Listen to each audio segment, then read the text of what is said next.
முதல்வர் எதிர்க்கட்சிகள் வைத்தறிச்சல்ல பேசுறாங்க அப்படின்னு அவர் சொல்றாரு. வீண் விளம்பரம் தேடுறாங்க அப்படின்னு அவர் சொல்றதுங்க ரொம்ப தவறான ஒரு விஷயம்.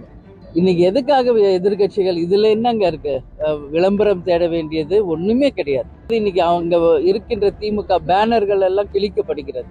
ஒட்டுமொத்த மக்கள் ரோட்ல உட்கார்ந்து மறியல் பண்ணிட்டு இருக்காங்க. இந்த அளவுல தான் இந்த ஆட்சி நடந்துகிட்டு இருக்கு. அப்ப இதை பார்த்துதான் எதிர்க்கட்சிகள் வைத்தறிச்சல் படணுமா என்ற கேள்வியை நான் முதல்வருக்கு நான் கேட்கிறேன்.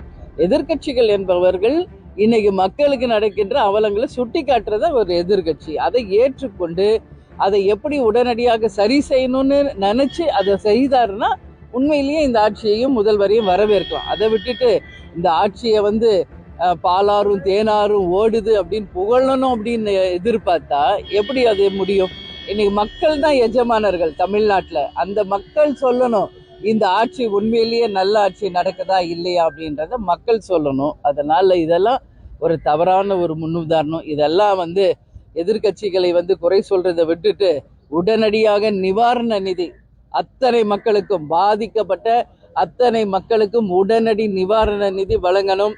அதே மாதிரி விவசாய பெருமக்களுக்கும் உடனடியாக நிவாரணம் கொடுக்கணுங்க. நான் நேரடியாக போய் பார்த்தேன். கரண்ட் கிடையாது, தண்ணி கிடையாது, சாப்பாடு கிடையாதுங்க, உடுத்த உடை இல்லை, வீடு இல்லை. இன்னைக்கு தமிழ்நாட்டிலேயே நம்ம மக்கள் இன்னைக்கு அகதிகளாக வாழ்ந்துகிட்டு இருக்கிற நிலைமையை நான் பார்த்தேன்.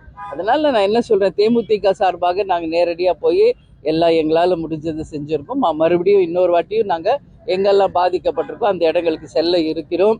எல்லாரும் அனைத்து கட்சி சமூக ஆர்வலர்கள் எல்லார்கிட்டையும் நான் கேட்டுக்கிறது, உங்களால் முடிஞ்ச உதவியை போய் மக்களுக்கு செய்யுங்க. அதில் தவறு ஒன்றும் இல்லை. ஏன்னா இயற்கை சீற்றம் என்பது யாராலையும் தடுக்க முடியாது. இது இவங்க முன்கூட்டியே அதை சரியாக பிளான் பண்ணி அந்த கரைகளை எல்லாம் ஸ்ட்ராங் பண்ணி நல்ல தொலைநோக்கு பார்வையோட திட்டங்களை தீட்டியிருந்தால் இந்த மாதிரி எல்லாம் வந்திருக்காது. எல்லாத்தையும் கோட்டை விட்டுட்டாங்க. இன்னைக்கு மக்கள் பெரும் எண்ணம் இருக்காங்க. இதுல இருந்து அவங்க சீக்கிரம் மீண்டு வரணும்னு சொல்லி நான் கேட்டுக்கிறேன். 2000 ரூபாய் காணுமா மேடம்? ரேஷன் கார்டுக்கு 2000 ரூபாய் இல்ல, 2000 எல்லாம் ஒண்ணுமே இல்லைங்க. ஏன்னா அவங்க எல்லாம் கஷ்டப்பட்டு கொஞ்சம் கொஞ்சமா சிறுக சிறுக சேமித்த அத்தனை பொருட்களும் இன்னைக்கு இழந்திருக்காங்க. அவங்க உயிரை தவிர மீதி அத்தனையும் இழந்து நிர்கதியா நிக்கிறாங்க இன்னைக்கு மக்கள். இதுதான் உண்மை. வெறும் ஓட்டுக்கு காசு கொடுத்து 2000 1000 கொடுத்து ஜெயிச்ச மாதிரி மறுபடியும் 2000 கொடுக்குறோம் அப்படின்னா அது ஒரு நாளைக்கு காணாது.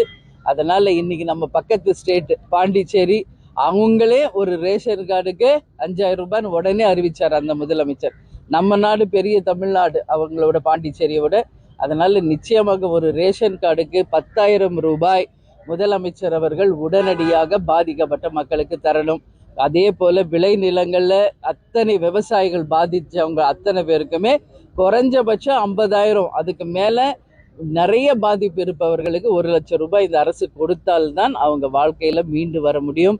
அதனால இது நாங்கெல்லாம் போய் சாப்பாடு கொடுக்குறோம், துணிமணி கொடுக்குறோம், பாய் போர்வை கொடுக்குறோம், இது எதிர்கட்சிகள் நாங்க பண்ணலாம். இன்னைக்கு ஆளுங்கட்சியும் அதை தான் பண்றாங்கன்னு இது என்ன ஆளுங்கட்சி? இப்ப நான் சொன்ன இந்த விஷயங்களை எல்லாம் செய்ய வேண்டியதுதான் ஒரு ஆளுங்கட்சியினுடைய வேலை. அதனால உடனடி நிவாரணம் கொடுத்து அந்த சேரும் சகதியுமாக இருக்கின்ற அந்த வீடுகளில் இருந்து மக்களை காப்பாற்றி இந்த அவங்களை வாழ்க்கையிலிருந்து மீட்டு கொண்டு வர வேண்டும் என்று தேமுதிக சார்பாக கேட்டுக்கிறேன். சரிங்களா? நன்றி, வணக்கம்.